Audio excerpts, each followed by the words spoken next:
Habari ya mudaku, karibuni. Leo katika Voice of Innovation tuko na kijana machachari ya mampsia. Safi. Kwa Baida. Tim Samantha. Hiyo tenkabie kwanza. Au unataka kumbuka Siri yangu hiyo. Turufurahi kuwa na wewe.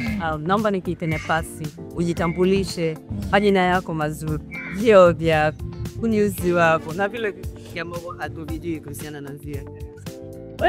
Hapo sasa. Mimi kwa majina naitwa Levi Zia. Hayo majina kitambulisho huko Kenya. Wewe ni Anida. Nida. Oh, Ama kitambulisho. National ID.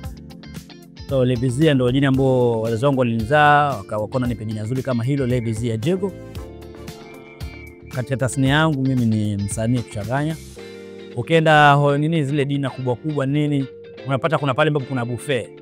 So ile buffet sasa kile ni chakula mchanganyiko. Mchanganyiko wewe, kuna vyakula ukitaka ni chapati, sima, yani vya kizungu vya Kiafrika na kicho nia. Sasa vitu tofauti sasa ndo mimi hapa. Mimi katika sanaa ni pale kwa buffet. Ukisema niingie kwa tuimbe tutaiba leo. Sema tuigize tutaigiza. Sema tuingie kwa kudance tutadance.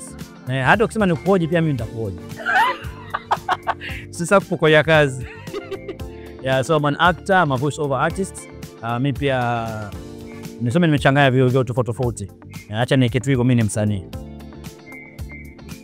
Zia amekuwa na mambo mengi. Wanasema cross cutting. Umezidi kuzikatakata sekta zote. Bana, multi talented. Zia, leo tumependa kusikia. Zia tunayemuona katika hivi vyo vya Kigindi Bigiposhiba. Ana utofauti gani na yule Zia ambaye yeye mwenyewe anaweza atekeleze? Unajua kunje, unajua Zia ni mchangamfu, Zia anapenda, yani ukimwona kuna watu wewe uko hapo sasa. Funny thing, na moja jambo la kushangaza. Kwa hiyo kuna watu na wazungu walikuja mmoja alikuja akapiga jela hapa. Akawatofautisha hawa watu. Akasema kuna introvert na extrovert. So wengi sana najua Zia akiwa extrovert. Mtu ambao kwa Kiswahili ni wale mtu ambao yani wanajichanganya na watu, ni wazungumzaji, na yani wana mhalaka mzuri na watu sana. Alafu introvert ni wale ambao sana na wanyama wapende maneno, yani wanapenda kunyamaza nyamaza. Wako, lakini sasa mimi nadhani mimi ni yule hapo katikati, naitwa ambivert.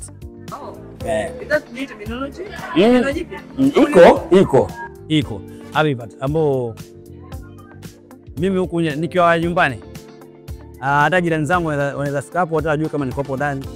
Mimi nikisalimia ni hivyo. Mimi huwa nanyamaza kabisa, nisipeni maneno. Lakini kitoka usabu watu wanajua ni msanii yule tunamzungumza, hiyo ni kazi ambayo unaiuza. Kwa ni kama uende pale useme unauza nini, lazima utavaa. Wewe ni fashionista, unafaa upendeze, si ndio? So kuna kazi yako. So nikitoka nje kama najua naenda kazini, nikishatoka hivi nje, lakini kirudi nyumbani, Zia anabaki hata kuja nyumbani kuja nitembelea mimi. Ile karibu, takaribisha nini afu utaona sila kawaida, labda unipe vibe wewe. Sasa upata vibe, tunakupaje vibe? Sio katika hiyo hali ya Zia yule ambaye ametaka kutulia katika mazingira yake ya kujidai. Tukianza sio kujidai sana, sababu huwa navaa haswa. Wewe kujidai utakutaka unatoka off kiasi. But tukianza kuingia hizo mambo sasa, itabidi nimeingia katikati, nimejiweka katika hiyo hali tena. Hata siku wakati wa kuact inabidi hata wale wazungu sana wakienda kule unaweza pata umepata part wewe unakaa kama seko, unakama mwendawazimu. Alafu baadaye unapata bado kuna chembe fulani zimebaki baada ya acting. Na ni ngumu sana actor kutoa ile role. Au umekuwa kama mkatini, mwingine upata ugumu kutoa ile role tena. Inaitwa de-rolling. So lazima utoe ile role, at least ndio uweze na fit role ambayo karibu yako. So lazima urudi tena ile hali yako kawaida. Wengine wanaona psychologists, wengine wanapata watu ambao wanaweza kuongea nao vizuri na warudi ile hali yao tena. Team building inasaidia sana. Asante sana Zia. Mimi naomba nikushirikishe jambo moja. Mimi Swahili bot kupaita nyumbani. Toka siku ya kwanza nilipoingia hapa nikaweka hapa, nilijisikia niko nyumbani. Kama kijana kwamba nilikubalika. Sikuwa na mtu kunihukumu, sikuwa na mtu kuninyosha kidole. Kwa hiyo hali ile ilifanya mimi naona Swahili ni nyumbani, na ninajua kuna vitu vingi Swahili pote imenifundia. Turudi kwa hebu tueleze Swahili pot toka yule Zia siku ya kwanza unokaniaga hapa mpaka Zia wa leo. So kile kwa tunaweza kuelezea mtu kwamba hii sehemu ya namna gani kijana. Mimi Swahili Pot hata ni zaidi ya nyumbani. Ukisema ni nyumbani, mimi basi mimi nilikuwa nyumbani tangu hapo. Nilikuja hapa kama audition.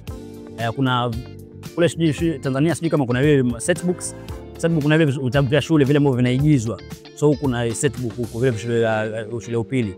So nilikuja audition lakini nilikuwa kando production tofauti. Sasa nilikuwa nikifanya rehearsals sama hapo Kiswahili Culture.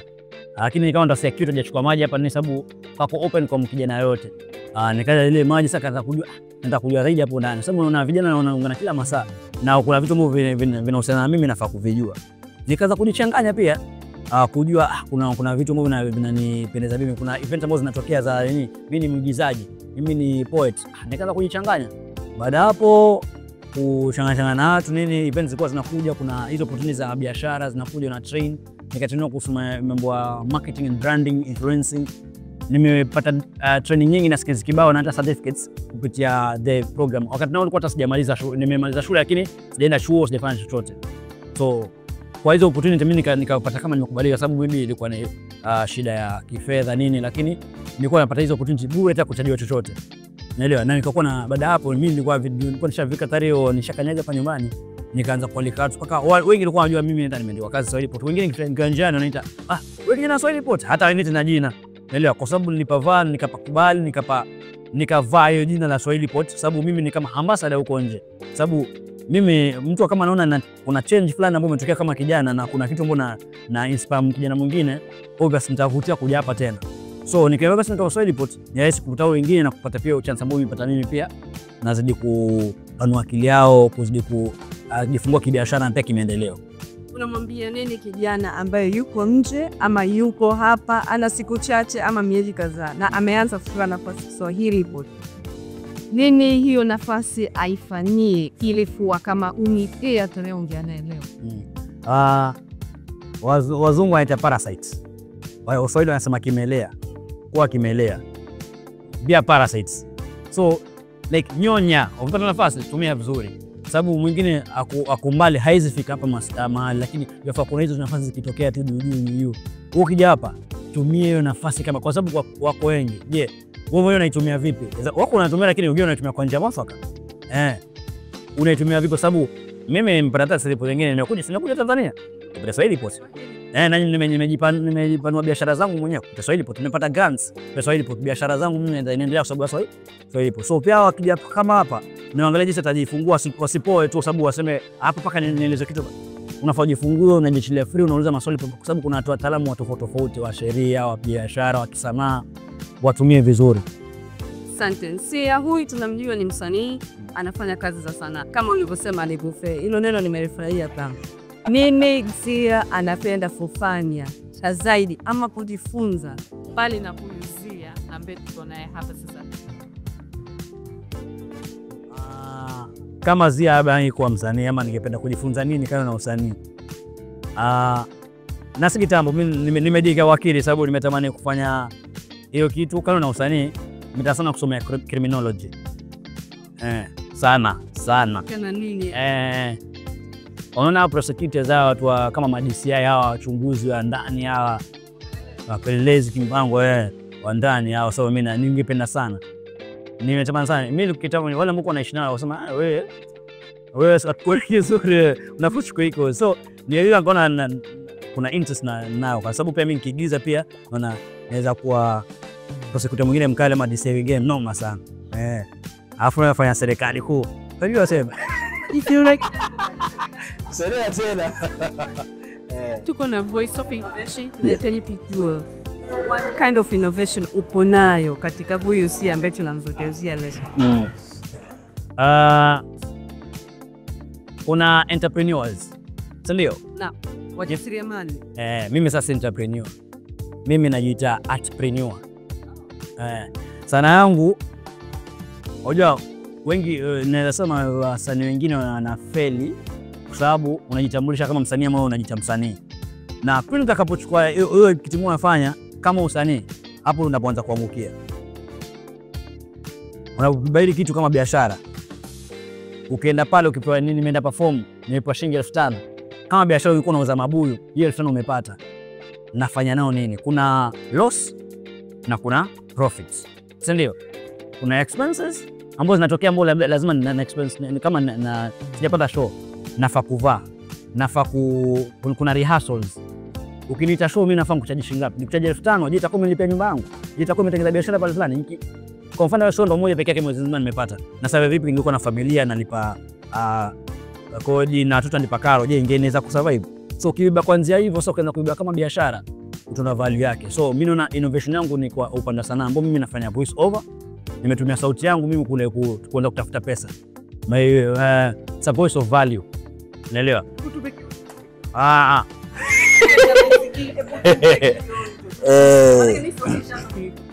Hii sauti yangu. Futisha wengine wasikie sasa. Washikisha jamani.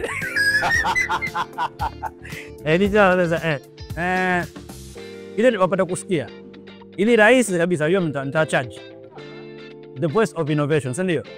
Ili mweze kusikia, niko radhi mimi kupena the voice of innovation, kupea sauti yangu. So ikianza, mimi nitafanya voice over hii. Mtaisikia hapo. The voice of innovation. Mani entrepreneur, hebu ufanya. Maana yake mtu asipoona product hawezi kununua. So tuitaje sasa the voice of innovation? Wewe tu. So iko base imechana na Mombasa na Tanga, ama ni Tanga peke yake? Mombasa, Tanga, kokote aliko na hapo ni innovator sisi tu. The voice of innovation podcast. The voice of innovation podcast ikiuletea na nani? Nanjala Maingo. Nanjala Maingo akiletea the voice podcast akiwa live vizia hapa Mombasa Swahili. Karibuni. Leo ni msanii. Swali langu la mwisho na haraka. Naweza likaja vibaya lakini hautoka. Kwa mfano si leo amekufa.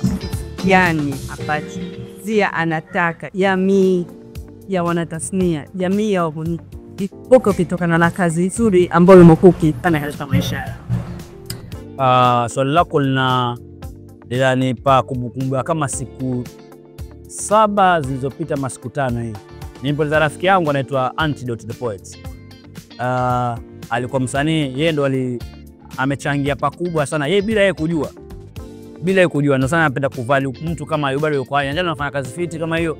Yeye amechangia pakubwa sana mimi kufanya poetry. Naelewa. So aliaga ujogoja nini, lakini bado pieces zake paka leo zinaishi. Naelewa. Bado nakumbuka leo hata nikaika hivi kuna Antidote nakumbuka pesa yake fulani. Bado ina exist because ilikuwa anaongea ukweli. So mimi sitaki kama ni Levi aliishi tu, Mazia aliishi tu. Nili impact. Nilipeana hope. Kupitia sana mbona fanya. Hiyo ni akichekesho, hiyo ni nini, lakini hata nikiisha bado inaishi. Kama vile lakini mpaka sasa hivi nyimbo zake za 90s ndio ngapi bado anacheza mpaka sasa hivi. Hiyo gap sitaki niende nazo. Nataka ibaki ni kama hiyo ambayo ibaki, pasibaki pengo. Watu wanasema aliondoka lakini ametuachia hii. Sisi kama Voice of Innovation podcast tunakupa hiyo nafasi. Hebu tupe kitu ambacho leo utakifanya na kitaishi milele. Kama imivyo wishes yako tunasema tumekupatia. Kile ulichokitamani umekipata. Kutumia wasau kufanya hicho kitu. Sijali, it's a poem, it's a voice. Chochote unachotaka. Ni kichekesho lakini hebu huu ndio wakati wako, karibu. Na nitanukuu mambo ya jamaa fulani anaitwa Teardrop. Drug is an illegal substance, ikatai. Ukitumia na kufanya uwe high. At the same time uko high ndo life yako na get low. Na ukisha break low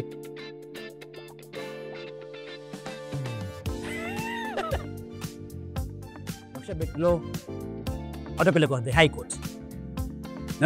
Na yule dem mpya bola akiwa high school itabidi ameabort. Tunakita a fatherless generation yako full of tension. Generation yenye hata kifa kesho hawezi survive kwa kitu chochote. So najua ukidai ukiwa high haiwezi kununulia hata coffee. By the time ukidai hao ndo watakuwa kwanza kudonate hiyo coffee. Kwa ufupi haiwezi wengine hata kuvalue hata kupeleta maneno fulani njala.